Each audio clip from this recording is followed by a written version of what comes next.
Greetings. I have 3 verses that I want to read today. Just a short video on these things to help you think about what's ahead for us before the Lord when we stand at the judgment seat of Christ. It's one thing to be saved. It's another thing to reap the benefits of that salvation in the form of ruling and reigning with the Lord and inheriting all the promises that God has for the believer. Just because we're saved doesn't mean that that automatically happens. It depends upon our faithfulness and obedience to the Word of God in our lives. These 3 verses are quick and easy to understand if you just read them. The first one is Hebrews 3:6. It says this, "But Christ as a son over his own house, whose house are we, if," the key word is if, "we hold fast the confidence and the rejoicing of the hope firm unto the end."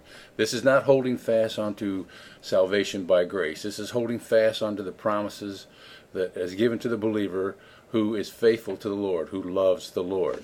If we don't fall into that category as a believer, even though we're saved by grace, we will not be part of the house of Christ. That word "if" distinguishes that. The second verse I'd like to read is Hebrews 3:14. "For we are made partakers of Christ if we hold the beginning of our confidence steadfast unto the end."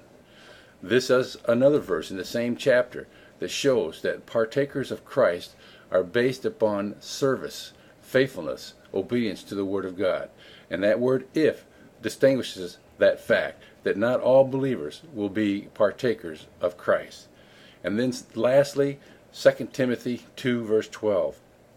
The word "if" plays an important part in this verse. "If we suffer, we shall also reign with him. If we deny him, he will also deny us." We need to read these verses, study them in the light of our judgment before the Lord at the judgment seat of Christ, when rewards, crowns, and inheritance will be handed out to those who are faithful, to those who are obedient to the Word of God, and as a result will share in the glory of God. Not all the saved people saved by grace will fall into that category. Thank you.